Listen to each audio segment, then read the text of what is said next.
Close your eyes and imagine your phone rings in the middle of the night. It's 2:14 a.m. You pick it up, groggy, heart pounding. The screen says, Ellie, mobile. But Ellie's been dead for 5 years. That's what happened to me last Thursday.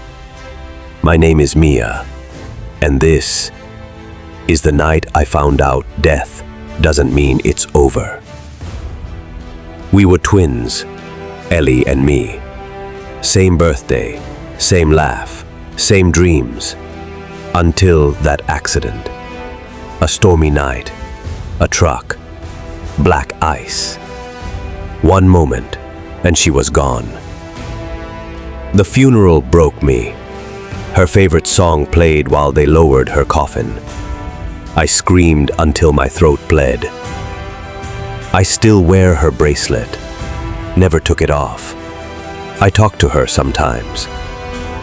But I never expected her to talk back. That night, I was sleeping on the couch. My room felt wrong, heavy. I remember the dream. Ellie and I were playing hide and seek in our childhood home.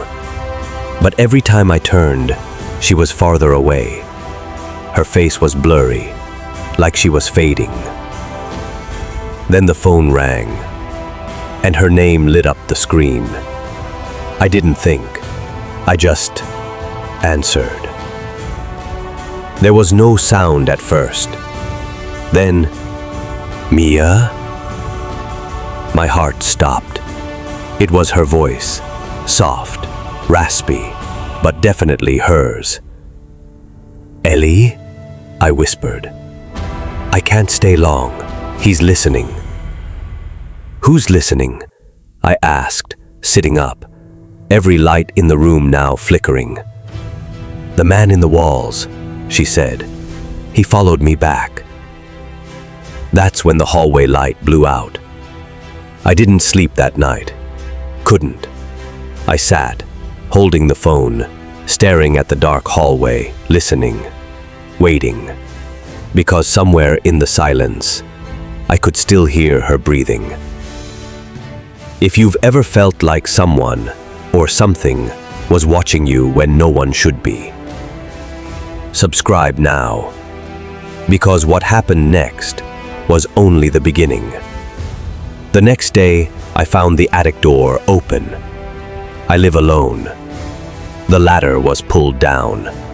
I climbed it, slowly. And there, on the dusty floor, was Ellie's music box. The one that was buried with her, still playing, note by note. I ran. But that night, the phone rang again. Don't trust the mirror, she said. What do you mean? But all I heard was static. I rushed to the bathroom, the mirror fogged up, even though I hadn't used hot water in hours. And then, in the condensation, words appeared. Mia, he's inside. I dropped the phone. It shattered. But that didn't stop the calls. Different numbers now. Unlisted, unknown. Every night at 2:14 a.m., the same message. He's getting closer. I saw him 2 nights ago, in the reflection of my window. A tall man, no face, wearing Ellie's necklace. I screamed. I ran outside. And there, carved into the tree we used to climb, was a spiral. And I knew. This wasn't about Ellie anymore. This was about me. And if you're hearing this, check your phone logs. If there's a missed call from someone who's no longer alive, don't answer. I still hear her voice sometimes, in dreams, in the ringing in my ears. Maybe she saved me, maybe she didn't. But if you're still here, and this story gave you chills, hit that like button. Subscribe for more horror stories like this. And don't forget to check behind your mirror tonight. It's been 3 days since the last call. I thought maybe it was over. But last night, I found something under my pillow. A Polaroid of Ellie and me. But we never owned a Polaroid camera. And in the photo, we were older, like we are now. She was standing behind me, her hand on my shoulder, smiling. But her eyes, they weren't hers. They were black. And there was someone else behind her, a shadow, just watching. I tore it up, burned it. But when I woke up this morning, it was back, on the kitchen table, untouched. And this time, there was something written on the back. He knows your name now. I tried everything, changed my number, smashed the mirrors, burned the music box, but none of it worked. Because tonight I saw her. Not in a dream, not in a photo, but in my hallway. She looked like Ellie, same clothes from the night of the accident, same bracelet, but her feet, they weren't touching the ground, and her smile didn't reach her eyes. "Don't let him in," she whispered. Then she vanished, and my front door creaked open on its own. There was no wind, no footsteps, just a single knock from inside the house. That's when I noticed the spiral again, this time drawn in ash across my living room wall. I tried to scrub it off, but it bled, real blood. And now, there's writing beneath it, fresh, dripping. "You were meant to die that night." My hands won't stop shaking. I don't know how much longer I have. He's inside now. I hear him crawling in the vents, whispering my name through the static of the broken TV. Ellie's voice fades more every night, like she's fighting to reach me from whatever's left of her. But he's stronger now. He feeds on memory, on guilt, on voices spoken to the dead. So if you've ever picked up a phone and heard nothing but silence, it might not be silence. It might be him. And if Ellie calls again, I don't think she'll be the one speaking. I should have left the house that night, but I didn't. Instead, I sat in the corner of my living room, knees to my chest, eyes locked on the spiral etched in blood across my wall. Every instinct in me screamed to run, but it was like something held me there, something unseen. The air felt thick, electric, like the space around me was waiting for something, watching. And then the power went out. Total darkness, except for the faint red glow coming from my bedroom. My phone was on the nightstand, or at least it had been. But when I stepped closer, I saw the screen was already lit up, a message flashing. "Come back." No sender, no number, just 2 words. And behind the phone, on the mirror, was her handprint. Small, delicate, just like Ellie's, but smeared, like she was trying to claw through. I turned around fast, ready to leave, to bolt out of the house and never come back. But the front door was gone. I don't mean it was locked. I mean, it was gone. Just wall. Seamless. As if the house had swallowed the way out. Panic hit me in waves. I ran to every window, every room, all the exits. Nothing. No doors. No outside. It was like I was trapped inside a memory that refused to let go. That's when the lights flickered back on. But everything was wrong. The couch was gone. The TV shattered on the floor. The photos on the walls had changed. Where there were once pictures of Ellie and me as children, birthdays, school dances, beach trips. Now there were photos of only me. Me, and a dark figure in the background. Sometimes behind me, sometimes beside me, sometimes just a shadow in the mirror, but always there, always closer. The phone rang again. I didn't want to answer, but I did. "Ellie?" I whispered, praying, hoping. But it wasn't her. It was him. A voice like static and rot, deep, layered, like it didn't belong to just one person. "She's mine now," he said. Then laughter. Not human, not real. I threw the phone across the room.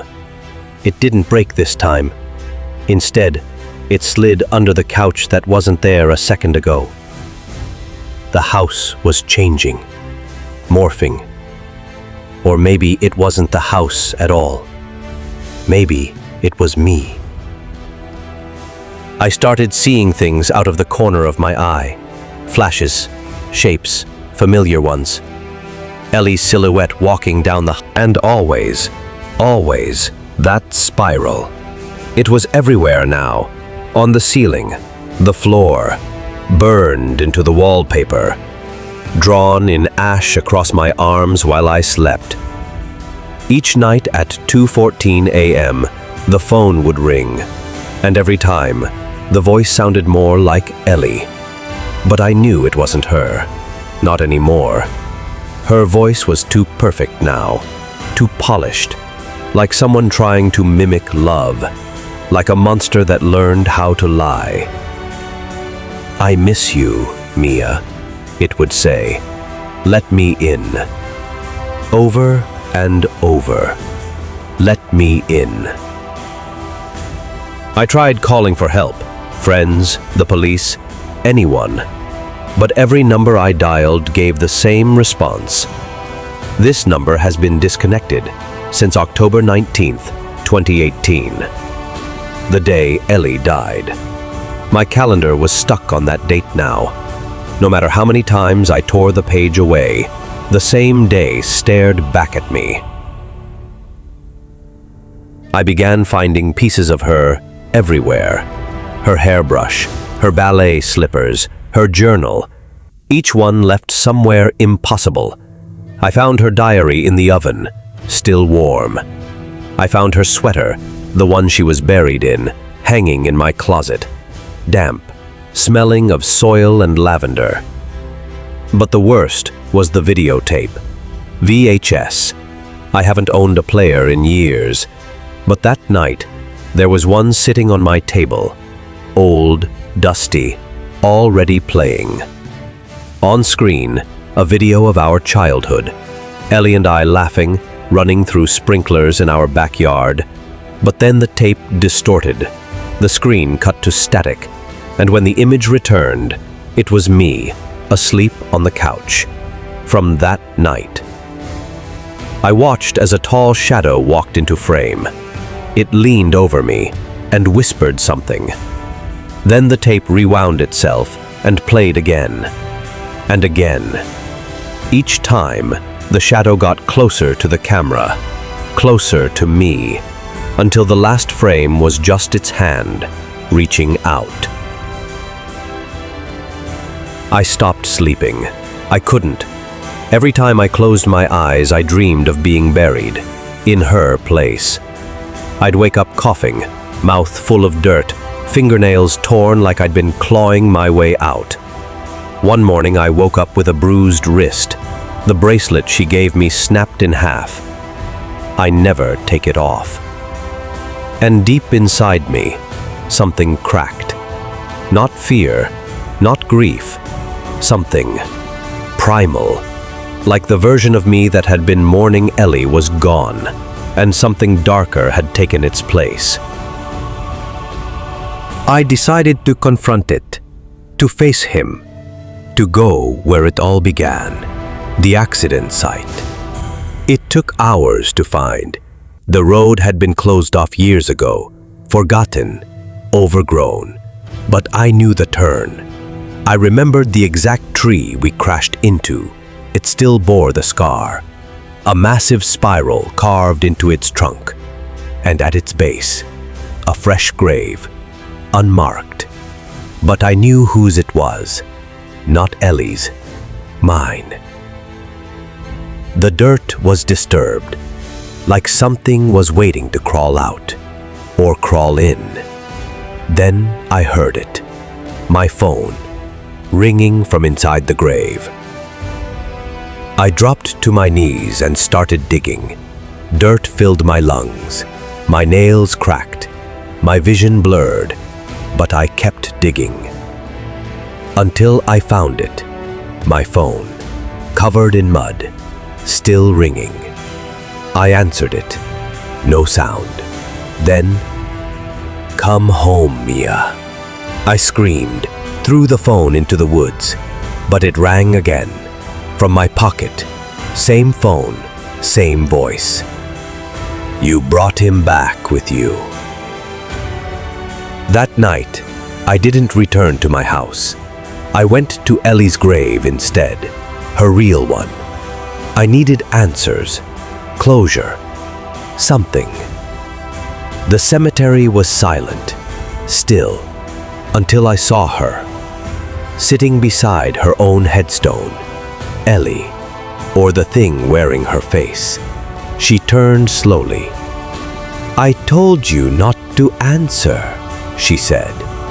Tears fell from my eyes. "I thought it was you," I choked out. "It was," she said softly, "but only for a moment." And then she stood, her eyes turned black, and she screamed. The ground beneath me split open. Hands, hundreds of them, reached out from the earth, grasping, clawing. I fell. And when I woke up, I was back on my couch, 2:13 a.m., 1 minute before the call. Now I'm trapped, in a loop, a curse. Every night, the same events repeat. The call, the voice, the spiral, the grave. But each time, something changes. The house shifts. Ellie's face twists. The thing inside me grows stronger. He wants me to answer again. He wants you to answer too. So if you're still listening, if your phone rings tonight at 2:14 a.m., and the screen says a name you haven't spoken in years, don't pick up. Because once you hear that voice, he's already inside. I still dream of her sometimes. The real Ellie. Before all of this. Her laugh, her hugs. The way we used to stay up all night talking about the future. But that future never came. Because something answered the call that night. Something wearing her voice like a mask. And now, I don't know who I am anymore. I don't know if I ever left the grave, or if I ever woke up. Maybe you're the one dreaming me. But if my story reached you, if it made your skin crawl, then check your phone logs. Because tonight, at 2:14 a.m., he might call you next. And if you answer, you'll wish you never knew what's on the other side.